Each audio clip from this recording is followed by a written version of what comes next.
Ei, glória a Deus. Bom dia, juventude do Senhor. Paz seja com todos vocês. Quem está feliz essa manhã de bênção, essa manhã, que prazer, que honra, que alegria estar aqui com vocês hoje e ver essa festa tão bonita que está acontecendo aqui para o louvor da glória de Deus. Tudo tão caprichado, tão organizado e um clima tão profético, tão espiritual, de adoração, de fé, de entrega. Eu me sinto muito privilegiado de poder estar aqui hoje, me sinto honrado, porque, como o pastor Gabriel acabou de mencionar, eu sou membro dessa igreja e isso poderia, de certa maneira, me afastar um pouco dessa lista de pregadores. Eu explico por quê. Porque eu já prego aqui com uma frequência enorme, isso já é um gesto de muita honra e gentileza da nossa liderança, do pastor Silas. Então, faria até muito sentido que talvez vocês priorizassem ouvir outras pessoas, outros pregadores, outros pastores do Brasil, do mundo, que gostariam demais de estar aqui. E quem disser que não gostaria, é mentira, né? Mas ainda assim, houve esse espaço que vocês abriram para mim, e eu quero agradecer a Deus, agradecer a vocês, agradecer a juventude, agradecer ao pastor Gabriel, todos aqueles que estão do seu lado, de mãos dadas aí, porque eu sei que a obra do Senhor não se faz sozinho, o reino de Deus é um reino de cooperação, um reino de amigos. Eu quero agradecer a você, pastor Gabriel, e a todos os que estão trabalhando junto com você por essa conferência, trabalhando pela juventude, trabalhando pela salvação de vidas nesse país, pelo resgate de muitos, dos tantos que estão perdidos, dos tantos que estão desestimulados com a igreja, dos tantos que se decepcionaram com tantas coisas, inclusive consigo mesmos, mas estão sendo reavivados e reconectados à videira verdadeira que é Cristo Jesus. Então, eu quero louvar a Deus por essa oportunidade e dizer a vocês muito obrigado. Pega a sua Bíblia agora, na manhã desse dia, por favor, e abra comigo no livro do Gênesis.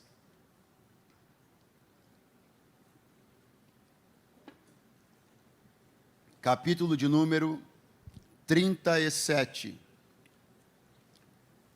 Muitos pastores, muitos companheiros aqui, e eu louvo a Deus pela vida de cada um de vocês, pelo privilégio e a honra de contar também com vocês hoje aqui, o quanto que isso significa para a nossa juventude, contar com o apoio e a intercessão de vocês, particularmente dois amigos aqui, o pastor Alessandro, né, está bem aqui na frente, e o pastor Tarcísio. O pastor Alessandro dirige ali Cabo Sul, Cabo Sul deveria ter sido citado realmente separadamente, porque é a capital secreta do mundo, as pessoas só não sabem disso. Mas, né? E o pastor Tarcísio, que dirige ali a Advec Copacabana, que a gente esteve junto ali na última quarta-feira, e é um amigo querido. Deus seja louvado. Capítulo 37, versículo de número 2. Embora eu tenha tido essa abertura aí do culto e até 3 horas, mas vocês ficam aí em paz, que eu vou ter que sair, tá? Mas falando muito sério, eu sei que nós estamos numa conferência de etapas, né? Ontem à noite, hoje pela manhã, hoje à tarde. Então eu quero medir o tempo de forma a considerar isso, considerar que muitos estão vindo de viagem, né? E etc. Mas nesse tempo que nós vamos usar, eu queria poder contar não com parte da sua atenção, mas com toda a sua atenção, para nós construirmos juntos algo no Senhor hoje aqui e sermos abençoados pela sua palavra. Posso contar com você? Diga amém. Versículo de número 2. Nós vamos ler só esse versículo, depois você pode manter a Bíblia aberta se você quiser. Estas são as gerações de Jacó. Sendo José de 17 anos, apacentava as ovelhas com seus irmãos. Sendo ainda jovem, andava com os filhos de Bila, com os filhos de Zilpa, mulheres de seu pai, e José trazia más notícias deles a seu pai. Quantos podem dizer amém? Amém. Quantos podem dizer graças a Deus? José é um dos personagens mais fantásticos da Bíblia. Quem gosta da história de José?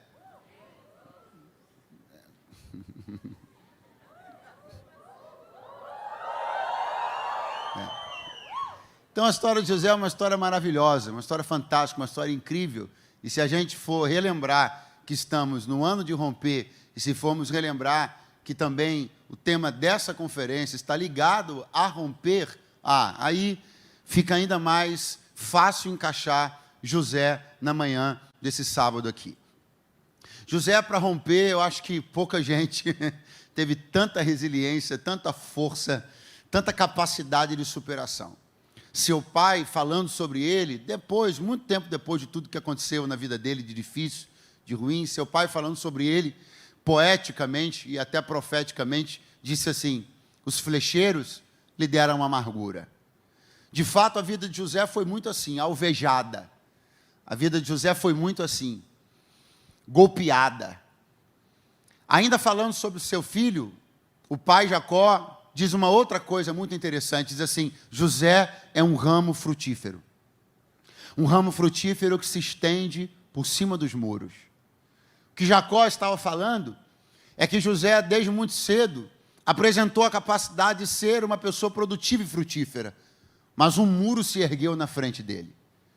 Diz respeito àquilo que nós temos a capacidade de começar a indicar, sinalizar como potencial, capacidade criativa.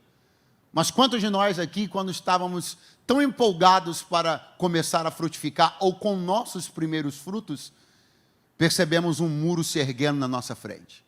E aí o que faz numa hora dessa? Jacó falou o que José fez.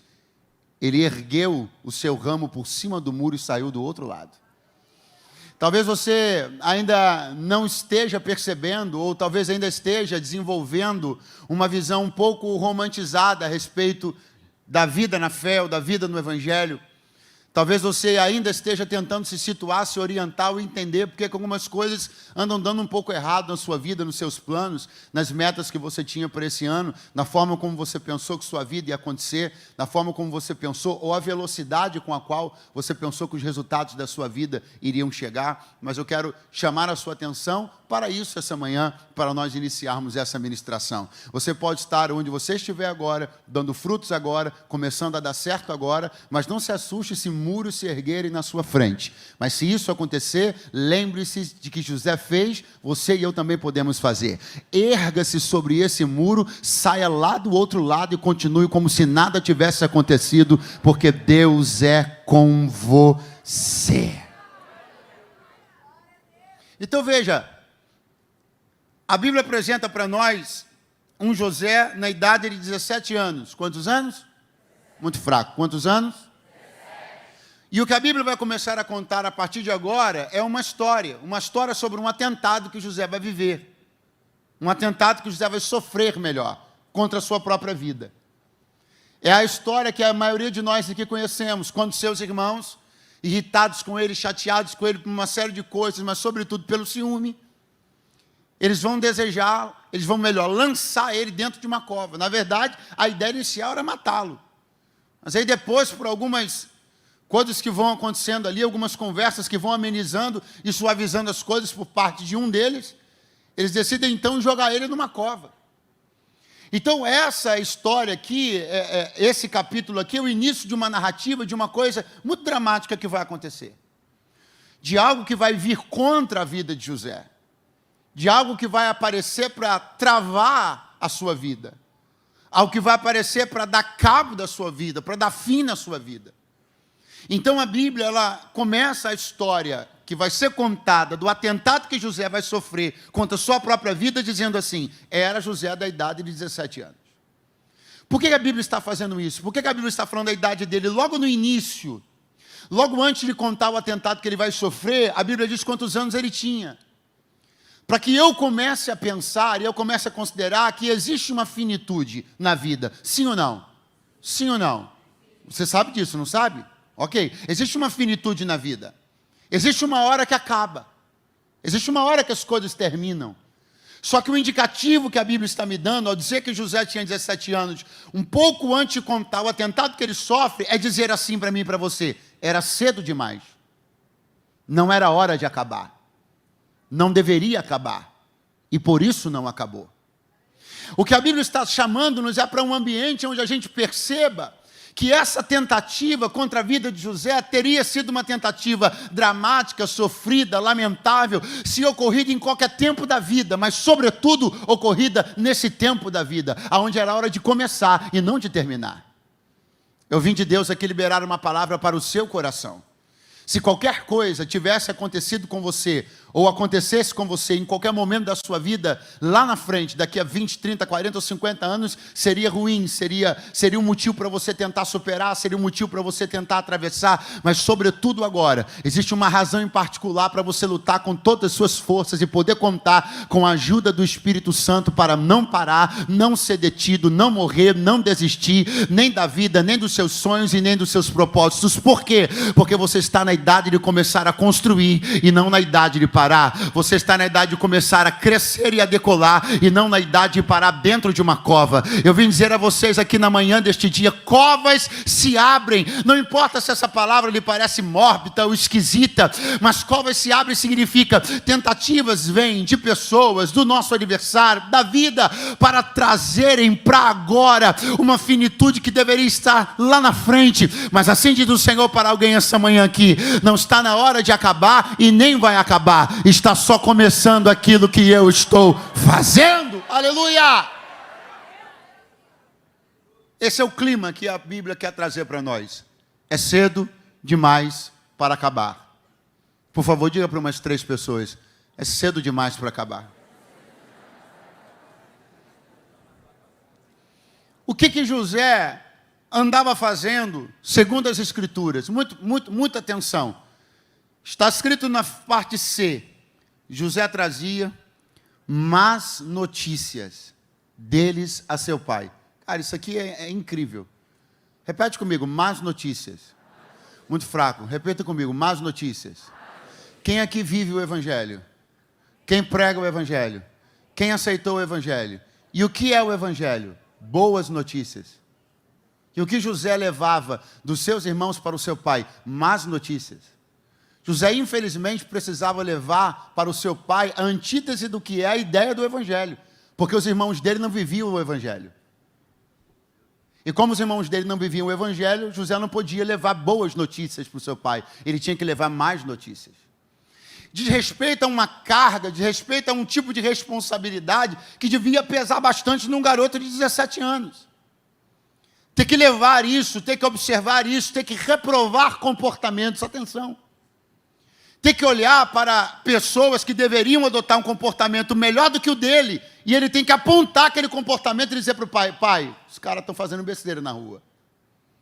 Só que José não vai se omitir dessa responsabilidade, porque o fato é que ele está entendendo que ele tem um compromisso com Deus, ele tem um compromisso com o pai, e ele não vai temer adotar uma postura crítica. Se é ruim, ele vai dizer que é ruim. Se não está bom, ele vai dizer que não está bom. Se aquilo não é evangelho, então não é evangelho. Se não tem doutrina, então não tem doutrina. Ele não está temendo cortar na própria carne. Eu quero dizer a vocês que estão reunidos hoje aqui, é fato que nós estamos vivendo dias muito difíceis. Pergunte por quê? Pergunte por quê? Porque talvez dentre os nossos, e eu não me refiro aos nossos que estão aqui, aos nossos que supostamente levam o rótulo de crentes, aos nossos que supostamente chamamos ou querem ser chamados de irmãos. O que estamos observando sobre eles e sobre o seu comportamento não é aquilo que aprendemos nem escutamos, não é o Evangelho, não são boas notícias, são más notícias. São más notícias porque não vem arrependimento. São más notícias porque a gente vê alguém pousando numa foto num dia e a gente vê, converteu, pô, o cara converteu, que legal, fulano de tal, olha, ele é assim, e ele é, poxa, que legal, glória a Deus, Deus está trabalhando, está alcançando fulano, alcançando Beltrano. Aí daqui a pouco a gente olha e fala, poxa, mas caramba, olha a música que ele gravou, caramba, olha o tanto de besteira que ele está falando, puxa, olha o tanto de coisa que está acontecendo. Não são boas notícias, são más notícias. E a gente precisa começar a ter maturidade para lidar com isso. Porque se essas más notícias, se esses maus exemplos, se esses maus testemunhos de gente que se batiza num dia e no outro dia não está imerso na água, está imerso em outro tipo de coisa clarinha, de líquido clarinho e translúcido.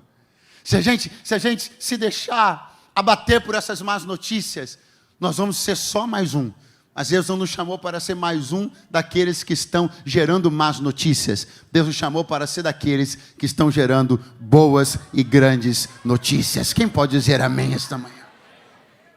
Esse era José. Esse era o seu desafio. Essas eram suas dificuldades. E esse que então, de repente, ele vai começar a sofrer essa que será uma tentativa de pôr tudo a perder. De pôr um ponto final em algo que Deus estava construindo. E ele vai precisar e vai conseguir vencer uma cova. Eu disse uma. Quando eu me lembro, ou quando eu paro para pensar a respeito disso, de vencer uma cova, eu lembro-me de um outro personagem da Bíblia que passou por uma experiência muito parecida e que precisou também vencer uma cova. Alguém pode dizer qual é o nome dele? Como? Qual é o nome dele? O nome que orgulhosamente meu primo está aqui na frente ostenta, Daniel. Daniel, exemplo de José, também teve que vencer uma cova.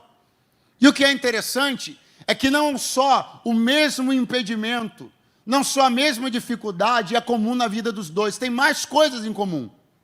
Ambos, José e Daniel, foram jovens proeminentes que foram parar a contragosto numa nação estrangeira.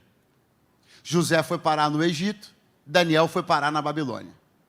Ambos jovens bem-sucedidos nessas nações. José no Egito, Daniel na Babilônia. Ambos encontraram, ambos acharam, ambos lograram sucesso e êxito político, tecnológico, científico. Ambos conseguiram encontrar e chegar em grandiosas posições políticas. José, segundo homem da nação mais poderosa do mundo à época, o Egito. Daniel, o presidente dos governadores, o chefe dos governadores, segundo, terceiro grande mandatário da Babilônia. Ambos, portanto, tiveram suas vidas conectadas a esse mistério, conectadas a essa vitória, conectadas a esse desafio, qual? Romper com as covas que a vida abriu no seu caminho. Mas é importante compreender que ambas as covas se abriram para esses dois personagens em tempos e por razões um pouco diferentes. Quem me ouve, diga amém. Uma cova se abriu para José. Por quê? Porque ele sonhava. Não é isso que está na Bíblia? Não é isso que tanto aborrecia seus irmãos? Sim ou não? Uma cova se abriu para José porque ele sonhava. Uma cova se abriu para Daniel porque ele orava. Porque não raramente sonho e oração andam de mãos dadas. Eu ainda estou contando com alguém aqui ou foi todo mundo comer alguma coisa na cantina?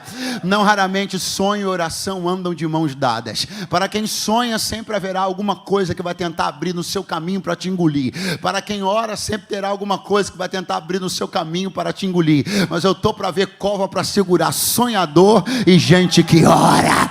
Chacoalhe alguém que está do teu lado essa manhã e diga: essa combinação não tem cova que resista. Gente que ora e gente que sonha e gente que ora. Eu não vim só falar a quem ora, vim falar a quem sonha, mas não vim só falar a quem sonha, vim falar a quem ora. Essa é a combinação que não tem cova que segure o crente que sonha e o crente que ora. Aleluia! Agora, é interessante também perceber o tempo em que essas covas se manifestam na vida de cada um deles. José tinha 17 anos, e ao contrário do que a gente pensa, Daniel não era jovem quando lançaram ele na cova. Ele devia ter uns 60 anos de idade. É porque a gente fica com a imagem fixa do Daniel, que se nega a comer os manjares, o Daniel jovem, um amigo de Sadraque, Mesaque e Abednego, e a gente pensa que Daniel foi um Peter Pan. Né? Mas não, ele ficou velho também. E Daniel foi lançado na cova dos leões quando tinha aproximadamente 60 anos de idade. Eu quero que você compreenda que para José havia um futuro a ser construído. Para Daniel havia algo já construído. José era uma promessa, Daniel era uma realidade. Ambos são alvo. José tinha promessas que estavam em construção. Daniel tinha promessas das quais ele já estava usufruindo. Alguém que está dizendo, não sou ninguém, por quê? Porque só tem uma promessa. Como é que você usa colocar a palavra só na frente de promessa? Não, você foi embora, mas eu vou te dar outra chance. Alguém está dizendo, ninguém, não, o inimigo pastor, só que essa mensagem não é para mim não, eu devia ter vindo à tarde, eu devia ter vindo à noite, essa não tem nada a ver com isso, eu não sou ameaça para ninguém, minha vida é irrelevante, ninguém sabe nem quem eu sou só tenho uma promessa. Eu vou repetir, como é que você ousa usar a palavra só antes da palavra promessa? Você não pode apequenar uma promessa, apoucar uma promessa, diminuir uma promessa, minimizar uma promessa. Se você tem uma promessa, você tem tudo o que você precisa. Covas vão se abrir, tentativas vão surgir, mas quem tem uma promessa de Deus vai romper.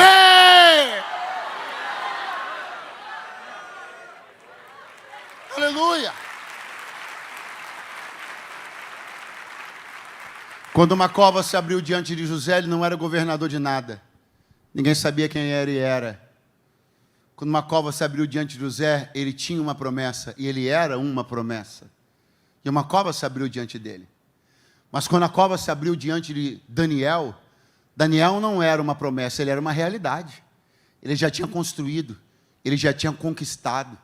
E essa é uma questão muito importante, porque existem muitas pessoas que se descuidam depois que algumas coisas se realizam. Elas pensam que não são mais alvo, porque elas não são mais uma promessa, elas são uma realidade. Mas o diabo sempre quer destruir, não importa em que etapa o homem está. Se está construindo, ele quer destruir. Se já construiu, ele quer destruir. Mas aqueles que estão construindo, ou aqueles que já construíram, aqueles que têm uma promessa e aqueles que já estão vivendo esta promessa, as covas se abrem, as tentativas vêm, o inimigo luta, as flechas vêm, os dardos vão, os muros se erguem, mas aquele que foi fiel lá no começo, na sua vida e na minha, permanecerá sendo até o final. Quem pode levantar as mãos bem alto e dizer, glória a Deus! O que havia na cova quando Daniel foi jogado lá? O que havia? Alguém ainda está pensando, meu Deus. Dinossauros, Senhor, quais as opções que tem? Gatos, dinossauros, leões. O que havia na cova quando Daniel foi lançado lá? O que havia na cova quando Daniel foi lançado lá? O que havia na cova quando José foi lançado lá?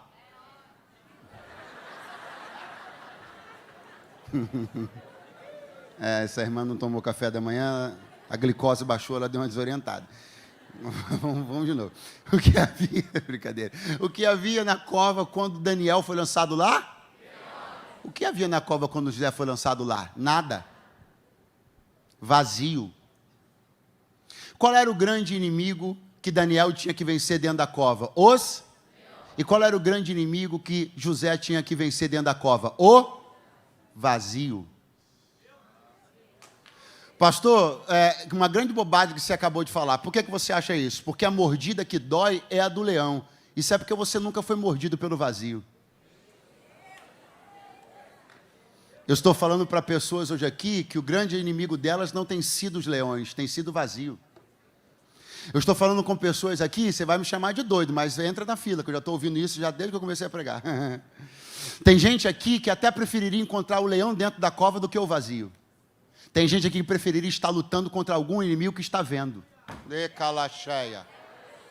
Tem alguém aqui que até preferia se enrolar com o leão, tentar fazer como Davi, agarrar na juba dele, não sei, tentar dar um jeito, mas só que o que mais está agoniando você é que os leões e as mordidas não estão lá. O que tem te afligido é o vazio do questionamento de uma promessa que parece que não vai se cumprir. Você até preferiria ter alguém olhando no teu olho e te dizendo uma meia dúzia de coisas, você diria outra meia dúzia, você se embolava para lá e depois ficava tudo bem, mas não é isso que acontece. Quem te açoita não são pessoas, quem te açoita é tua consciência, é teu coração, é tua mente, é teu espírito. Quando você vai dormir, que você pensa aonde estão as promessas de Deus, as coisas que eu ouvi na minha juventude, na minha infância, melhor dizendo, da Jacó, melhor, José está dentro da cova, olha para um lado, não tem nada, para o outro não tem nada, só tem um vento frio, uma brisa que açoita e pergunta para ele, cadê o sonho? Cadê Deus? Cadê teu pai? Cadê tua família? Cadê cadê aquilo que você acreditou? Está vendo? Não valeu a pena denunciar teus irmãos, não valeu a pena levar más notícias dele, acabou tudo agora. A mordida do leão dói, mas a mandíbula do vazio é tão pesada quanto a do leão. Mas assim diz o Senhor, tanto para os que estão enfrentando leões, quanto para os que estão enfrentando vazio. O Deus da cova de Daniel é o Deus da cova de José. O Deus que livra dos leões também é o Deus que livra do vazio. Oh, aleluia!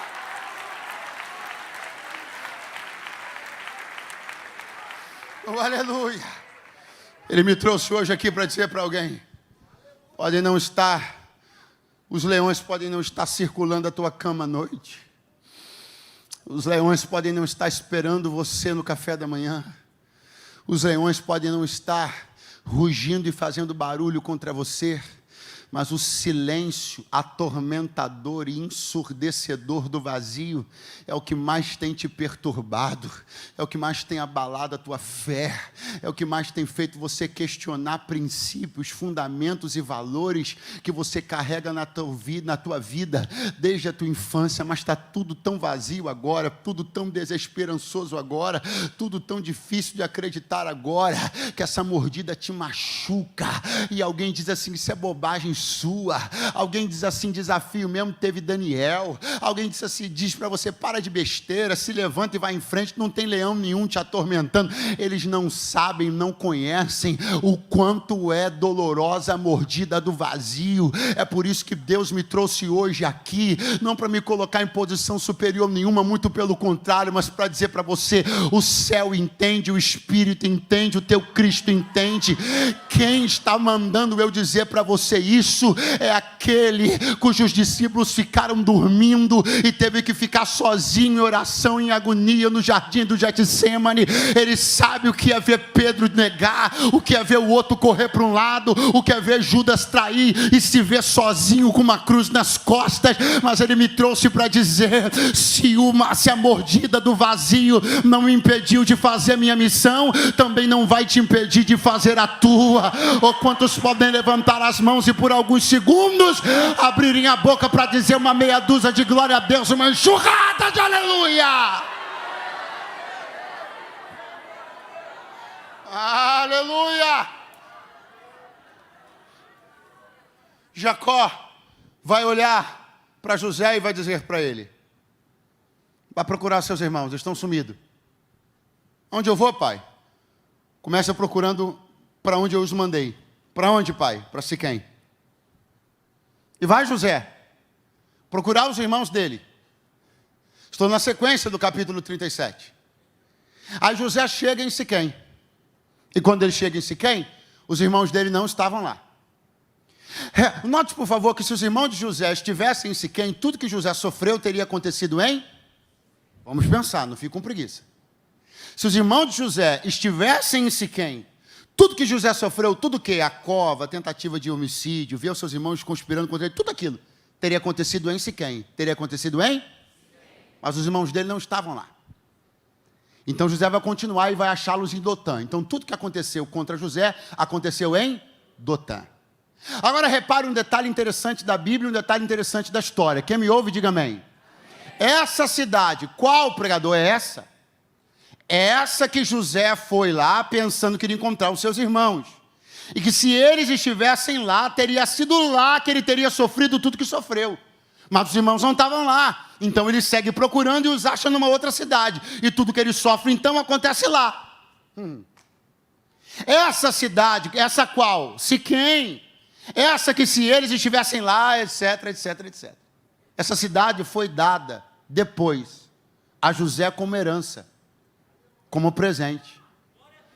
Eu não sei se você reparou, mas eu estou vendo Deus. Aonde? Colocando a mão numa terra e dizendo assim: nada de mal vai te acontecer aí, porque esse lugar é o lugar da tua herança. E eu não vou permitir que você tenha nenhuma única memória triste com esse lugar. Eu vou guardar esse lugar. E muita coisa que podia até ter sido acontecer aí, eu vou fazer acontecer em outro lugar, para que quando eu te dê esse lugar, nenhuma memória triste esteja associada a esse lugar. Chacoalha alguém que está ao teu lado, acorda ele e diga assim: há um lugar, há uma herança que Deus está preservando, que Deus está cuidando. Deus não vai deixar que nada de mal aconteça nesse lugar, porque é um presente que Ele já reservou, que vai ser dado para você. Oh, aleluia! Há algo que está sendo guardado, há algo onde memórias tristes não vão acontecer lá. Há algo onde fatos tenebrosos não vão acontecer lá. Um lugar que não será sede nem de sangue, nem de dor, nem de conspiração e nem de mal algum. Um lugar que Deus colocou a mão e disse: não, esse é o presente de José. Ninguém toca nesse lugar. Oh, glória. José vai seguir então e vai achar os seus irmãos em Dotã. Dotã, que significa 2 poços. Só que a despeito de em Dotã haverem 2 poços, não é em nenhum deles que José será lançado, e sim numa cova, e não nos poços. Porque os poços naturalmente estariam com água, José morreria. Mas a cova estava vazia, José sobreviveu.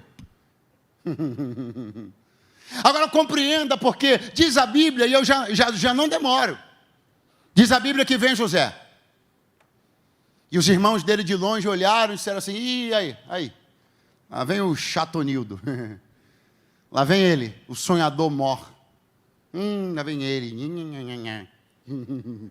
Lá vem ele. E aí é que a Bíblia diz uma coisa que me deixa assim muito preocupado. A Bíblia diz: e conspiraram. A Bíblia diz que conspiraram para tirar a sua vida. Eu de repente então estou vendo os irmãos de José numa ação coordenada, numa ação que não pode ser uma ação solo, não pode ser uma ação individual. Como não, pastor? Não pode. A palavra conspiração não pode estar ligada a uma pessoa só não conspira. Se você escreveu isso alguma vez, errou. Se pensou desse jeito, errou. Conspiração é sempre um ato que precisa partir de mais de uma pessoa. Porque conspirar significa respirar junto. Então você tem que estar junto de mais, pelo menos uma pessoa, e ambos respirarem junto em prol de um objetivo ruim. A conspiração sempre, invariavelmente, será de natureza maléfica. Não existe conspiração do bem.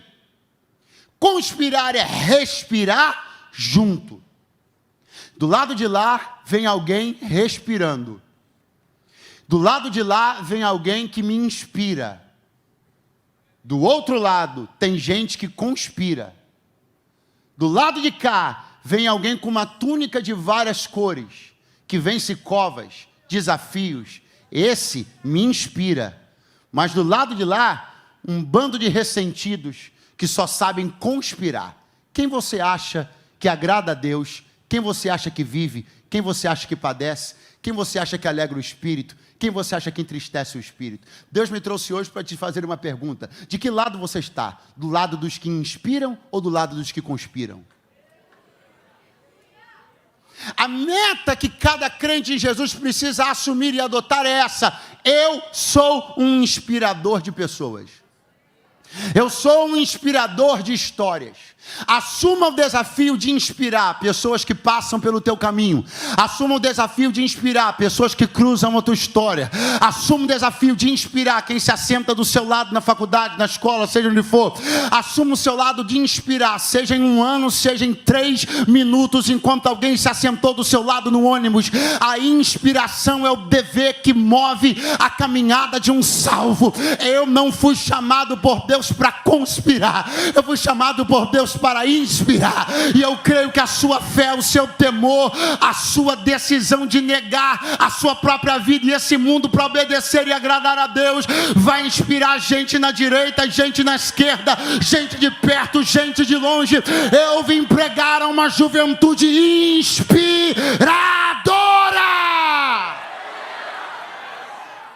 Chacoalha alguém que está do seu lado. Vai, chacoalha ele, dá uma acordada nele e diga: nós somos os que inspiram. Nós não somos os que conspiram. conspiram.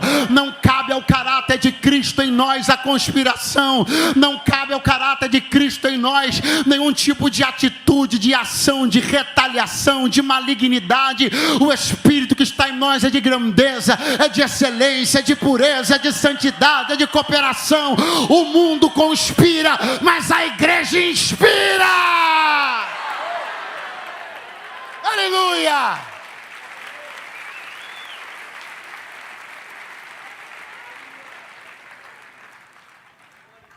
Quando ele se aproxima de seus irmãos, a ideia é: vamos matá-lo. Mas alguém tem uma ideia: Rubem, não vamos matá-lo. Cara, ele é chato a beça. É nosso irmão. Os sonhos dele são meio irritantes. Mas ele é nosso irmão. Vamos lançá-lo numa cova. Diz a Bíblia que Rubem tinha a intenção de convencer seus irmãos a lançá-lo na cova, porque a ideia dele era que logo depois ele mesmo fosse lá e salvasse José da cova. É isso que está escrito na Bíblia. Só que quando José é lançado na cova, Rubem sumiu. Ele sumiu. Eu não sei onde ele estava, não me pergunte, eu não sei. Ninguém sabe. Mas ele voltou. Mas quando ele voltou, José já tinha sido vendido para a caravana de ismaelitas. Pastor, o que o senhor quer dizer? Que aquele que sabe fazer o bem não faz, peca. Que quando você tiver uma boa ideia para salvar a vida de alguém, faça logo, porque depois pode não dar mais tempo. Quando Deus te inspirar para ser gentil com alguém, seja, porque talvez a sua gentileza precise ser encaixada naquele momento da vida de alguém. Talvez se você tiver um ato gentil com alguém, 1 hora depois ou 1 dia depois, sua gentileza não vai ter mais o peso que ele precisava. Quando Deus te disser, abraça, vai lá e abraça. Porque se você abraçar 24 horas depois, o abraço não vai encaixar na vida daquela pessoa na mesma condição da que ela estava no dia anterior. Então, quando Deus te inspirar para fazer uma coisa, faça, porque você não sabe se você for lá, quando você voltar, se ainda vai dar tempo. Eles vão pegar José, vão lançar José dentro da cova. E aí é que diz a Bíblia, de repente, eu já fechei a Bíblia, eu estou encerrando, que vem uma caravana de ismaelitas. Redobre sua atenção. Quem ainda está aí, diga amém. Vem uma caravana de ismaelitas. E o que vai acontecer? Vai acontecer que José vai ser vendido para essa caravana.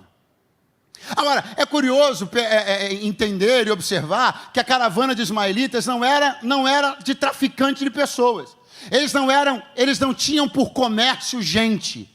Eles comerciavam outra coisa. Comercializavam, melhor, outra coisa. E a Bíblia diz o quê? A Bíblia diz que eles vinham de Gileade. Gileade era uma terra famosa pela produção de óleos e especiarias. Então perceba, essa caravana não vivia de vender gente. Essa caravana vivia de trabalhar com óleo. Só que pela influência nefasta dos irmãos de José, eles mudaram o negócio deles. Deixaram de trabalhar com perfume e passaram a vender gente. Você consegue compreender o peso de uma influência? Tem gente que troca até de negócio e passa a ser vendedor de gente porque foi mal influenciado. Quem ainda está por aí? Diga alguma coisa. A sua influência tem que ter a capacidade de, quando você se aproxima de uma pessoa, os maus negócios que ela faz, ela abandona e passa a fazer negócios lícitos. Deus está dizendo para mim e para você, eu estou procurando uma geração que se aproxime de quem tem o caminho da ilegalidade, e depois da sua aproximação ele começa a ter o caminho da justiça. A pergunta é, depois que você cola com alguém, o que acontece? Ele fica melhor ou ele fica pior? Ele fica mais crente ou ele fica meio atribulado, hein? Ele para de namorar 10 e começa a orar para namorar uma e casar, ou ele larga uma que tem e arruma 10? Deus me trouxe para dizer, quando alguém cola do teu lado, esse alguém fica melhor ou fica pior? Como as pessoas se sentem? À vontade para fazer todo tipo de coisa perto de você, ou constrangidas para fazer algumas coisas perto de você? Não vai embora não, se levantar agora vai ficar chato. Elas se sentem muita vontade para falar todo tipo de palavra torpe, para contar todo tipo de piada. Elas se sentem muito à vontade para falar qualquer coisa e fazer qualquer tipo de coisa perto de você? Ou ainda nós estamos falando a crentes que que constrói um testemunho a ponto de que alguém se constranja. Não, o grupo de estudo vai ser na casa do fulano, e o fulano é crente. E não vai ser na casa, mas o Beltrano é crente. A confraternização de fim de ano vai ser na casa da fulana, mas a fulana é crente. Esse tipo de coisa que você está aí me olhando e dizendo, que coisa antiquada, hein? Não. Testemunho nunca se tornará antiquado. Santidade nunca será antiquada. Influência nunca se tornará antiquada.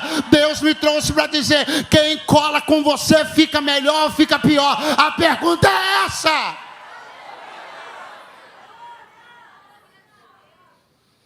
Agora veja que coisa terrível. Eu disse para você que a caravana que vai comprar José era uma caravana de ismaelitas. Ismaelitas. Não ficou difícil de você concluir de quem eles descendem. De quem eles descendem? Ismael. E José descende de quem? Isaac. Sim ou não? Abraão, Isaac, Jacó, José. De quem aquela caravana descende? Ismael. De quem José descende? Isaac. Sim ou não? O que o apóstolo Paulo, numa das alegorias mais profundas sobre graça e lei, falou a respeito dos filhos de Ismael e dos filhos de Isaac? Dos filhos de Sara e dos filhos de Agar, melhor dizendo. Ele diz que os filhos de Agar são os filhos da serva. São aqueles que não nasceram para ser livres. Mas os filhos de Sara, os descendentes de Isaac, esses são os alcançados pela liberdade. Então tem uma coisa muito estranha acontecendo nesse texto, você não percebeu? Porque aquele que era para ser livre está sendo vendido e vai parar na mão daqueles que são os escravos. Então o escravo está dominando o livre. E Deus me trouxe hoje para dizer, isso só está escrito na Bíblia para eu e você olharmos e entendermos que esse é o tipo de coisa que não pode nunca acontecer. Mas está acontecendo, tá? E eu vim te lembrar, te apontar e lançar luz. Só você que não percebeu que o livre é você, mas você está comendo na mão do escravo. O livre é você, mas é o escravo que manda a mensagem, você... não vai embora, fique aí. Você é o livre, mas é o escravo que quando manda o zap, em 5 minutos você aparece onde ele te pedir, onde ele disser que quer te ver. Não vai embora, fique aí. E Deus me trouxe para dizer, eu quero quebrar essa relação que está invertida. Uramante, segura a mão de alguém que está do teu lado, vai, segura a mão de alguém que está do teu lado e fala, se tu és livre, não pode ser dominado por escravos. O mundo está na escravidão do pecado, você foi alcançado pela liberdade da graça. Então não é o mundo que comanda você, não é o mundo que influencia você, é você que influencia o mundo.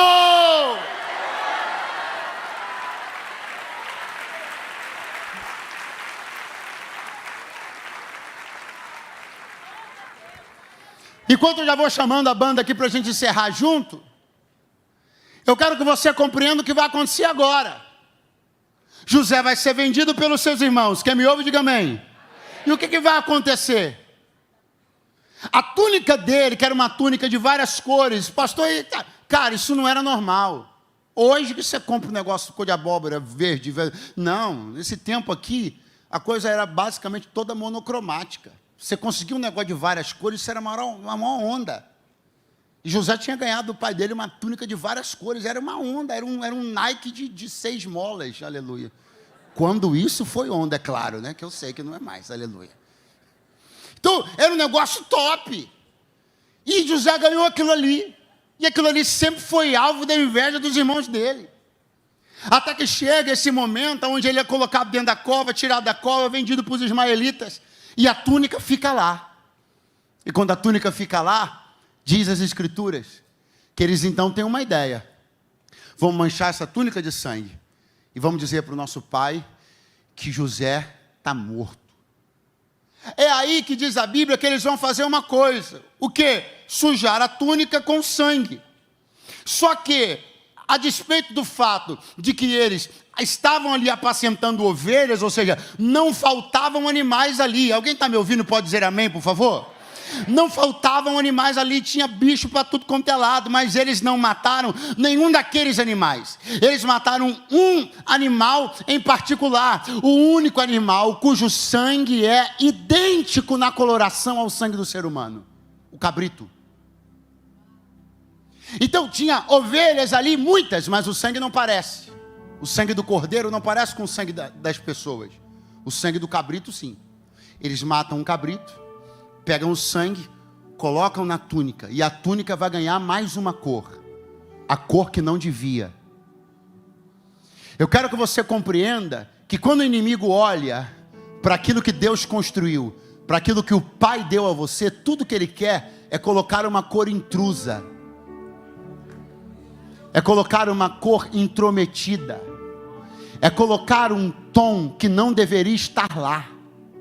Deus me trouxe para dizer para alguém: não seja ingênuo. Aquilo que Deus te deu afronta o adversário, e ele quer colocar alguma coisa aí que não estava na ideia e no plano original. Ele quer inserir, adicionar algo que comunique morte, destruição e finitude, enquanto a túnica de várias cores sempre comunicou vida, sucesso e bênção. Agora, o que mais me chama a atenção em toda essa história é que não da minha cabeça, mas por uma tradicional tipologia, José é um tipo legal de Cristo. Avisa para o seu vizinho: José. Eu gostaria de todos, por favor. Gostaria da bateria, gostaria de todos aqui, eu gostaria, por favor. Diga para o seu vizinho: José é um tipo legal de Cristo. Vendido, levado como malfeitor, prisioneiro. José é um tipo legal de Cristo. Governo, vitória. Quando eu olho para a história de Cristo, eu também vejo a história de uma túnica. Diz a Bíblia Sagrada que quando Jesus foi preso, uma das coisas que foram tiradas dele foi uma túnica. E uma túnica que também foi cobiçada, tal qual era a túnica de José. Tão cobiçada foi, que diz a Bíblia, que não rasgaram-na. Ela era tecida numa peça única, sem costura de alto a baixo.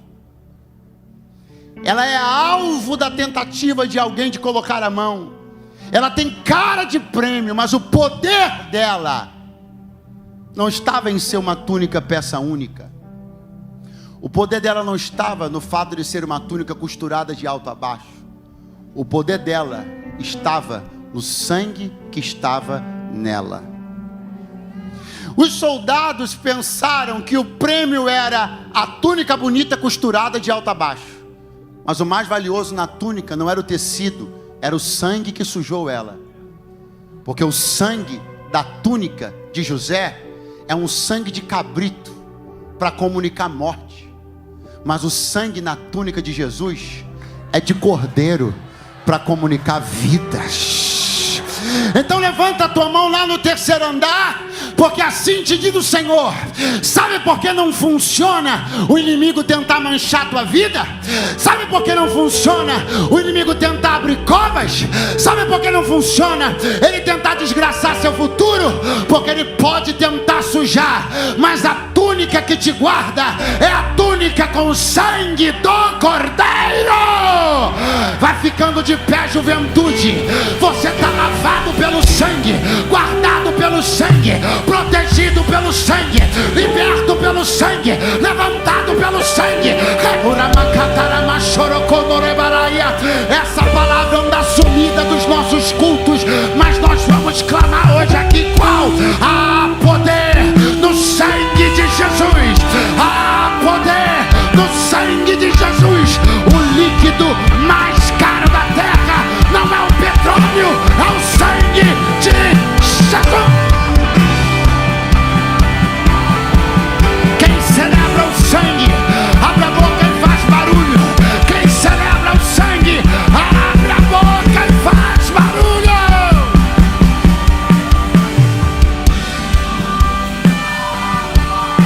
Os pecados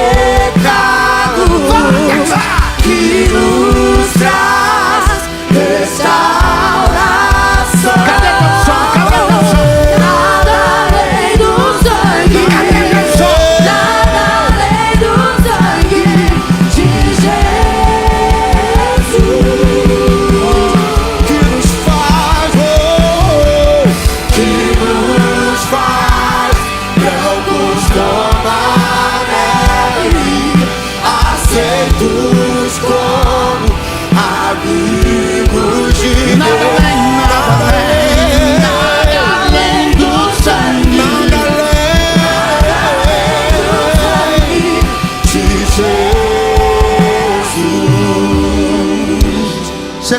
de alguém do seu lado. Olha para ele e diz: você pode ter sentido falta ao longo da sua vida de alguns presentes, de alguns abraços, de algum apoio, de algumas cores. E você pode estar pensando que sem ter recebido o que você queria, nunca vai conquistar o que desejava. Diga para ele: mas Jesus coloca uma única cor, e esta cor, este sangue, supre toda falta, completa tudo, restitui tudo. Aquilo que você não ganhou, o sangue te dá. A ajuda que você não teve, o sangue te dá. O poder que você não teve, o sangue te dá. Tudo que te negaram na vida, o sangue do Cordeiro. Os pentecostais já chegaram, ou só vão vir hoje à noite. É o sangue, é o sangue, o sangue. Nada além do sangue de Jesus. Levanta a tua mão e diga: eu sou livre. Eu sou livre. Eu sou livre, eu sou livre. Eu sou livre. Nada além do sangue. Nada além do sangue de Jesus. Eu sou livre, eu sou livre. Eu sou livre. Para todo sempre. Eu sou livre. Nada além. Nada além do sangue. Nada além do sangue de Jesus.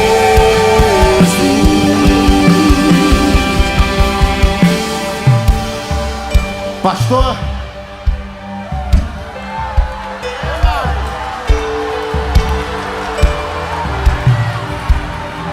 não precisa de misticismo, não precisa de sincretismo, não precisa de espiritualismo, não precisa de mandinga, não precisa de simpatia, não precisa de cristal, não precisa de coelho, não precisa de elefante. É no sangue, é no sangue, é no sangue, é no sangue, no sangue, no sangue, no sangue, no sangue, no sangue, no sangue, no sangue, no sangue, no sangue, é no sangue, é no sangue, é no sangue.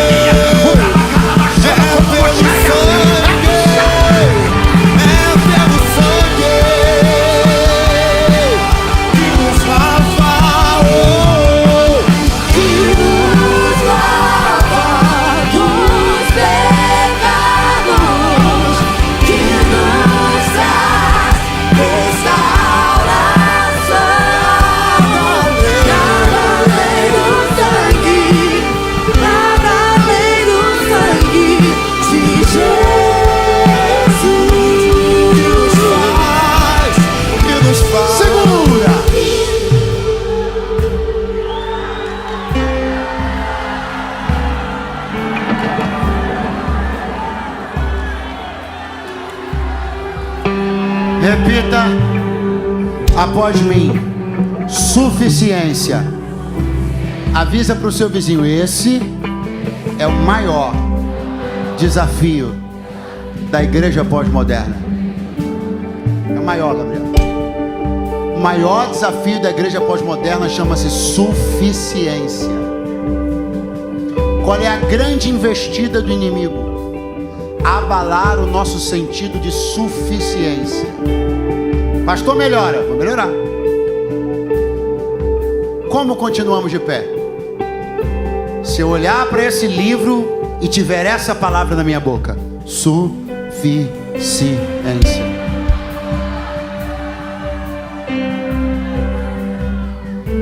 Como é que eu acredito na libertação de um pecador? Se eu olhar para o sangue de Jesus e tiver a palavra suficiência.